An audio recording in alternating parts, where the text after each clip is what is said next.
is the Discipleship Cruise. If this is the first time you are coming on board, God bless you.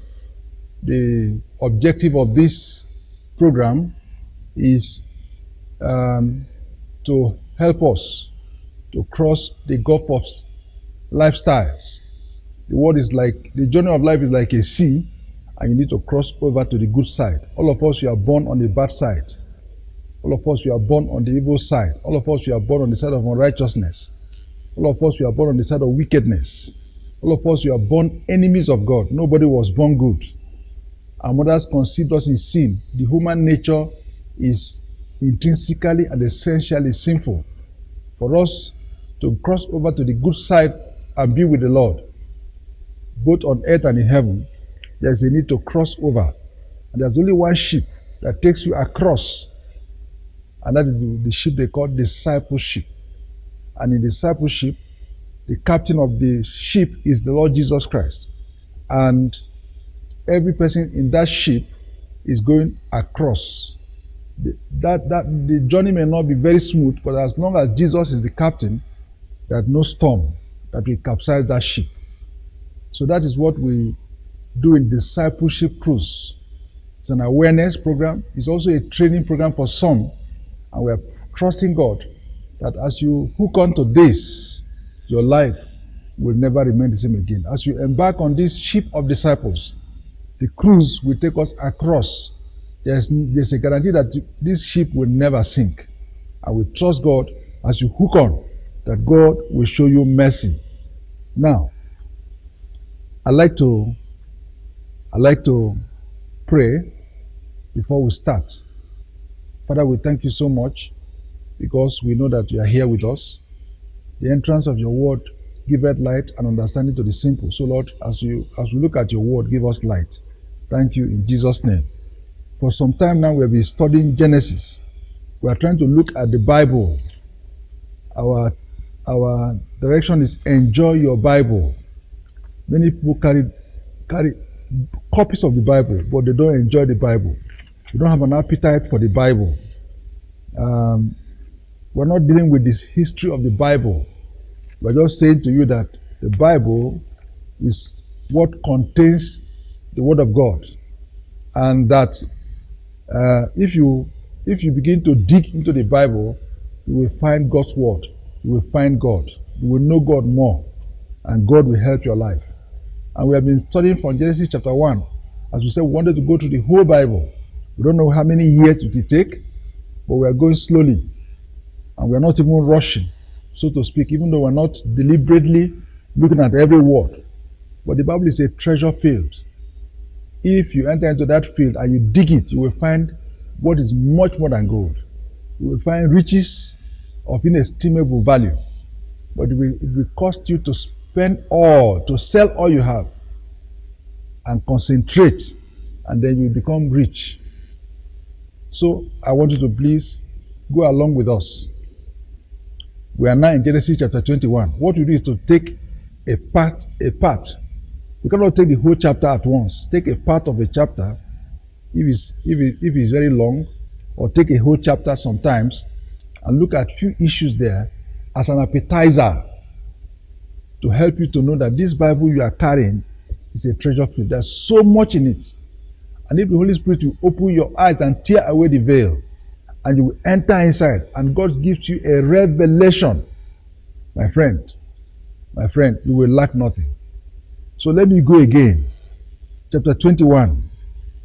And the Lord visited Sarah, verse 1, as he had said. And the Lord did unto Sarah as he had spoken. For Sarah conceived, and bare Abraham a son in his old age, at the set time of which God had spoken to him. And Abraham called the name of his son that was born unto him, whom Sarah bore to him, Isaac. And Abraham circumcised his son Isaac, being 8 days old, as God had commanded him. And Abraham was 100 years old when his son Isaac was born unto him. And Sarah said, God had made me laugh, so that all that hear will laugh with me. And she said, who would have said unto Abraham that Sarah should have given children suck, or have borne him a son in my old age? And the child grew and was weaned, and Abraham made a great feast the same day that Isaac was weaned. May the Lord add blessing to his word in the name of Jesus Christ. Again, this is a very exciting chapter. We've been with Abraham since Genesis chapter 11. We're not done with him yet. Abraham was a great man, a great vessel, very great prince, one of the patriarchs of the Jews. And because he was a great man with God, his story is not just one verse, like many people's story. It was several chapters. And God is trying to push this man up before us so that we can see him, we can copy from him, we can do what he did and get the results he got. Even though our major primary example eventually will be the seed of Abraham, Jesus Christ. But we have a lot to learn from Abraham, because Abraham looks like Jesus in so many ways. God had promised him some chapters back, in fact many chapters before, when we began to see his story in chapter 12, that through his seed, the whole families of the earth will be blessed. Through one man. At that time he was 75 years old, and his wife Sarah was 65 years old. For all these 25 years up to now, that promise had not yet been fulfilled. Just recently, a few chapters back, the angel of the Lord came and told him that in the time of life, I want to say to you that the Bible says, and the Lord visited Sarah, and as he has said unto her, as he has said, and the Lord said unto Sarah as he has spoken, and the Lord did unto Sarah as he had spoken. I want to assure you that if God makes a promise to you, no matter how long it takes, that promise will come to pass. Actually, I see the Lord is about to visit you. I'm saying this because many of us, when it is time for God to come, they become trepid, they become anxious, they go and make a terrible mistake. My dear sister, don't panic. He that is coming will come. He will not delay. If it's God that spoke to you, it doesn't matter whether it took 25 years, it doesn't matter whether it's taking 2 years, the word of the Lord will ever come to pass. His word is not yea and nay. His word is yes in Christ Jesus. Every promise of God finds fulfillment. Hallelujah. Of course, the promise has a premise. When all conditions are right, God will do what he said he will do. Your age, irrespective of your age, irrespective of the external conditions around you, irrespective of whether it looks likely or it does not look likely, God is a supernatural being. The Lord God, he visited Sarah, he will soon visit you by the grace of God in the name of Jesus Christ. Your day of visitation is around the corner. I don't know what you have prayed for. I don't know what God has promised you. I don't know what you're expecting from the hand of God. But your day of visitation is about to come.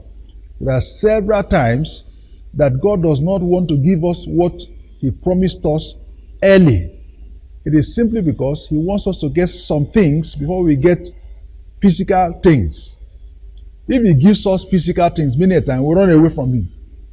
If God had given Abraham a child 25 years ago, I'm not saying that Abraham needed to wait for 25 years. Some of those 25 years is just a delay. God will have done this long before. But many a time, before God does this kind of thing, especially when you are going to carry a precious baby, God will wait. He wants you to get some things first. Actually, God wants you to get himself first.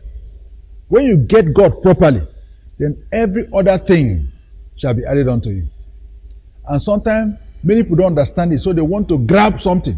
And God said, no, if I give you something, your faith will be in something, not in me.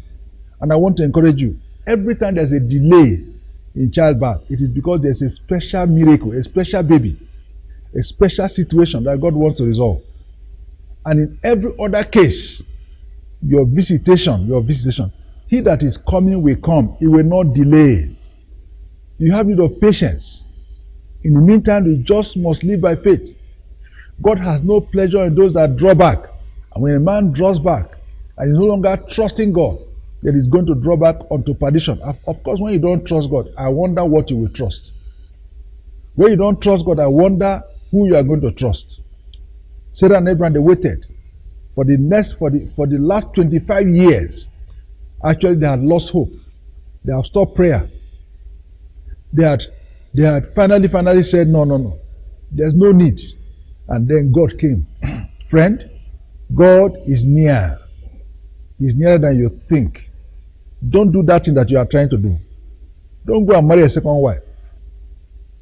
Don't go and do something. I've been saying, come to the village, come to the village, come to the village. There's a woman we know. He's the one that helped our father. He's the one that helped our mother. Don't go there. In my great-great-great-grandfather's house, there is one thing in the compound. They say our great-great-grandfather, he didn't have children. And then when he began to have children, they began to die. So he went somewhere in Arochukwu and went and brought this thing. And when he brought it, he placed it in the compound. And then his children began to live. And all this cock and bull story. But you see, the generation of those children that are born out of that, it is never palatable. So I want to beg you, don't depart from God. Don't go to another God. Stop running here and there. If God's word concerning you has come to you, that word will surely come to pass. How long it takes is not the matter. It is that God will do. And several times God takes time because He wants you to get some things first. He wants to be your shield. He wants to be your reward. He wants to be your God before you get something. There's somebody that have gotten something very quickly, and that thing became their God. So the Lord visited Sarah and did unto Sarah what He has spoken. And the Lord will visit you according to His word concerning you. That word over your life will never fail in the name of Jesus Christ. For Sarah conceived and bare Abraham a son in his old age at the set time of which God has spoken to him. This is very interesting. This is very wonderful. We shall be seeing the result of having a child in old age. In old age, we will see what God had to do again. When you have one male child in your old age, the tendency is for you to spoil that child. And you forget that that child is not your own. That God brought this child for Himself through you. But many a time, when this kind of thing happens, one male child at old age, the tendency is for you to lavish all things on him. And we're going to see what Abraham did very soon.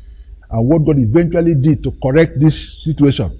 We're learning this because we don't have to make the same mistake Abraham made. You don't have to go the same path and suffer the sufferings he suffered.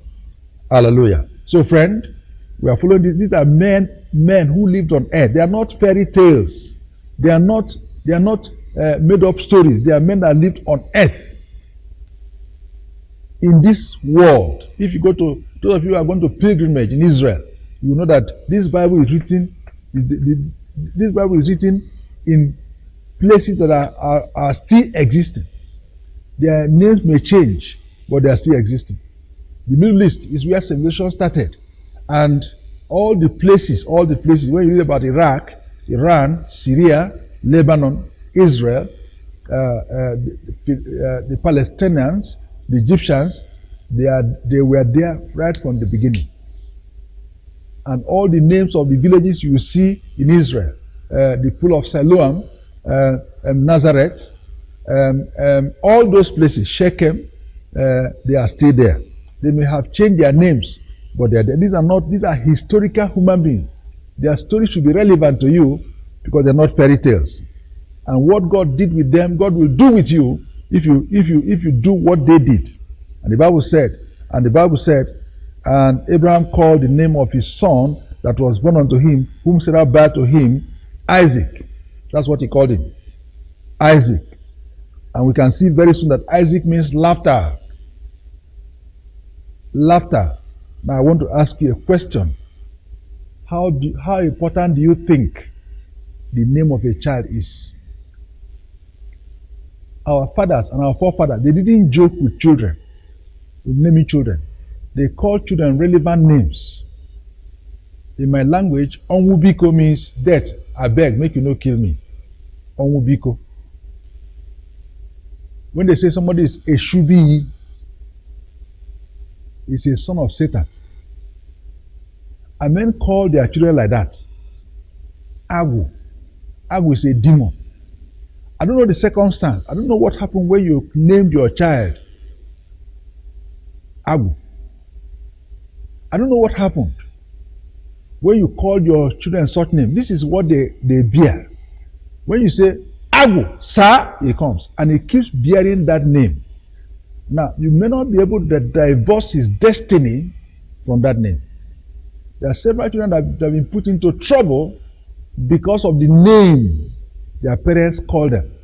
And their parents called them such name because of circumstances that happened around that time when they were born. For Abraham, he gave birth to a man who called Isaac. And Isaac means laughter. What he's saying is that God has brought us laughter in our old age. That's a good name.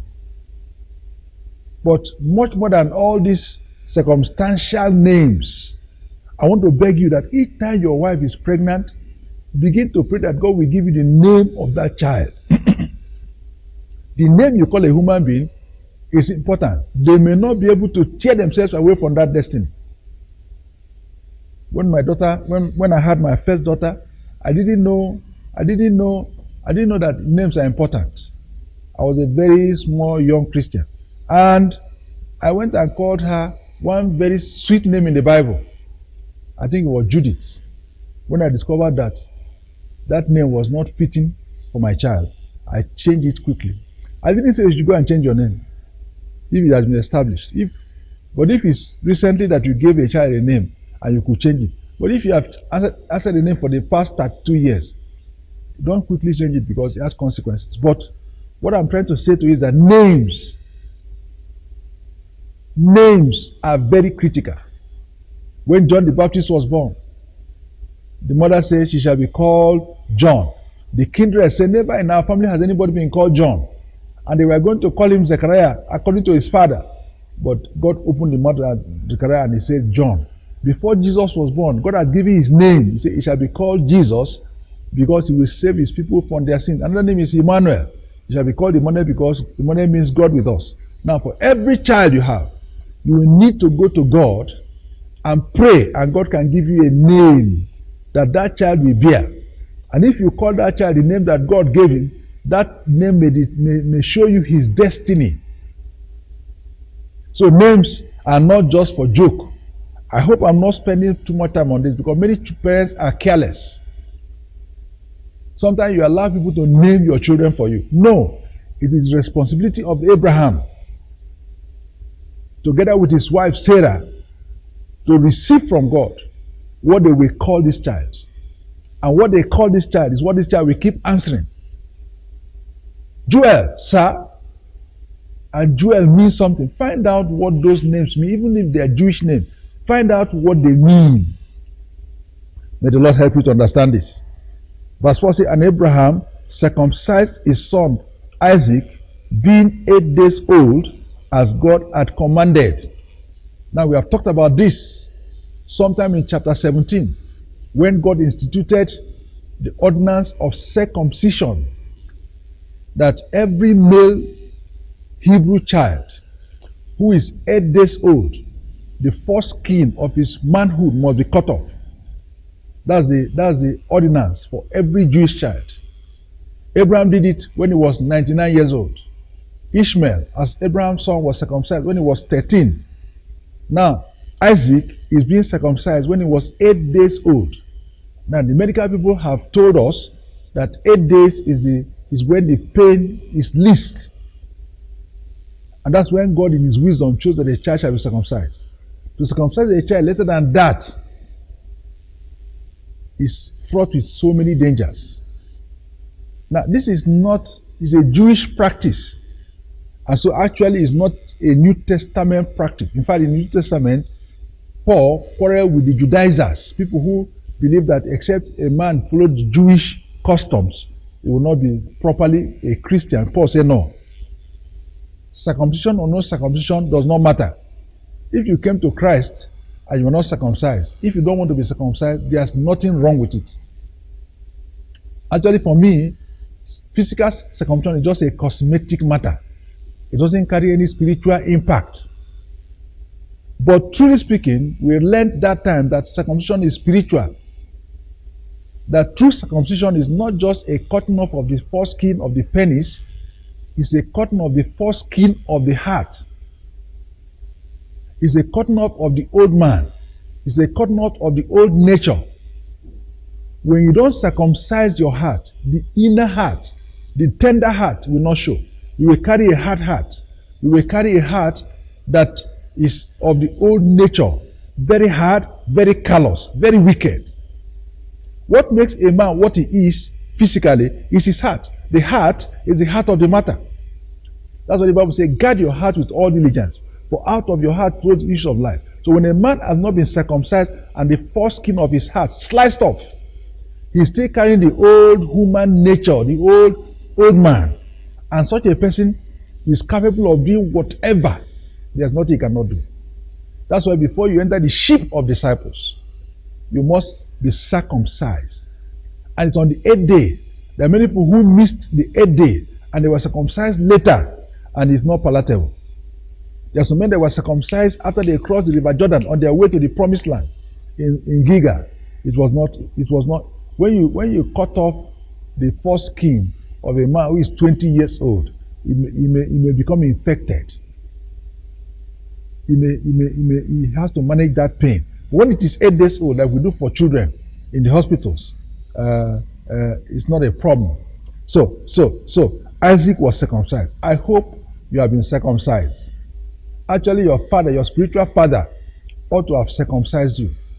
It ought to have made you to open up and to cut off your foreskin. But several people were not circumcised because they were born in the wilderness. They were not circumcised because nobody circumcised himself. And because of that, the demons, they're always pursuing such people who are not circumcised.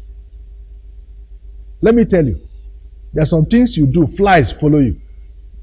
You have a saw, and you don't cover it, and you don't clean it, and you don't make it, and you don't dress it, and you open it up. Flies will follow you. There are some things about your life that makes evil spirits to be happy with you. They will keep coming to you. They will keep interfering. Sometimes you say, I don't sleep well. Sometimes you give several tests. Sometimes somebody will beat you in your dream, and you get up in the morning, you feel the pain. Sometimes you hear all kinds of stories that people tell. And I say, but what is giving rise to this? What is giving rise to this kind of oppression, suppression, attack? It's simply because there is something about your life that causes you to keep committing sin. And a man that keeps committing sin is automatically a friend of the devil. There is nothing you can say about it. If you keep sleeping with women who are not your wife, you can contact disease, sexually transmitted diseases. But that's a very easy way to contact demons. Transference of demons can also be through that kind of contact. Once you practice sin, it opens up your life to the activities of evil spirits. That's why if a man is not circumcised early, so I want to beg you again. There are some things you are carrying under your toga, which you need to open up. They need to cut it off. Stop going from pillar to post looking for prayer when you are not circumcised. Because once you keep practicing sin, no matter how many times they pray for, once you go back to sin again, you open the door. The Bible says when the evil spirits go out of a man, they come back to check whether that man is clean and garnished. And what is that? There is nothing to the place where they left. They will go and secure 7 worse spirits, and the man's condition will be worse than it was at the beginning. So that's why many people, after they go for prayer, they come back, they become worse. And I want to beg you, these are biblical principles. He was named. He was circumcised. He was weaned. Nobody in life bypasses this. Even children whose parents died when they were born, God arranged for them to pass through this process. If you are going to grow well in life, if you are going to become something in the hand of God, you must grow well. And to grow well means you have to pass through the motion of life. You are born again. You are named. You are circumcised. and you are weaned. So again, as I stop here now, verse 5, and the Bible says, and Abraham was 100 years old when his son Isaac was born. I said to you that naturally it is not possible for an 100-year-old man to have a baby. But thank God that God is a miracle working God. And as I pray with you right now, I want to assure you that the God of Abraham is still the God of Abraham. That God is El Shaddai. El Shaddai means the ever fruitful God. You will not die in penury. You will not die in poverty. If El Shaddai becomes your God, He is able to turn your situation around. And He will turn it around. He will turn it around because He has promised that He will turn it around. So that those that put their trust in me shall be like Mount Zion, that shall not be moved. There are several promises in the Bible that God has made us. He said He will supply all your needs according to riches in glory by Christ Jesus. Many promises like that. They are there in the Bible. And they belong to you. They didn't make it for angels. They made it for you. And if you will sit down to receive those revelations and to lean your life upon them, my friend, God is faithful. He will not go back on His promises. He said there's no enchantment against it. There's no divination against the sons of Jacob. No matter where they carry your name, they say they will call your name inside a bucket of water, your name will appear, they will choke you with dagger and they will kill you. It's a lie. You know, it's not possible for a child of God who is leaning on the promises of God, for them to bring His name anywhere and to erect roadblocks across the way. The Lord will rebuke them on your behalf. As I pray with you again, let me ask you a serious question. Are there some things you are carrying under your dress, under your cloak? Can you confess it? Can you open up? Can you say, Lord, this,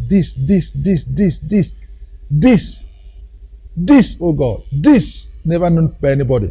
Please, Lord, handle it. Handle it for me. Cut off the foreskin, circumcise me. Name me aright. Father, I thank you. Your word must not go out in vain. I trust you that, Father, you are showing mercy to whom you will show mercy. That as this message has gone out and many are listening to it, that all those you have ordained that through this message, they will be circumcised, they will be named properly, that, Lord, you will walk. Thank you again. Blessed be your name. We worship you. Lord, give increase to this word and cause that it shall bring many into your hands. In Jesus' name we prayed.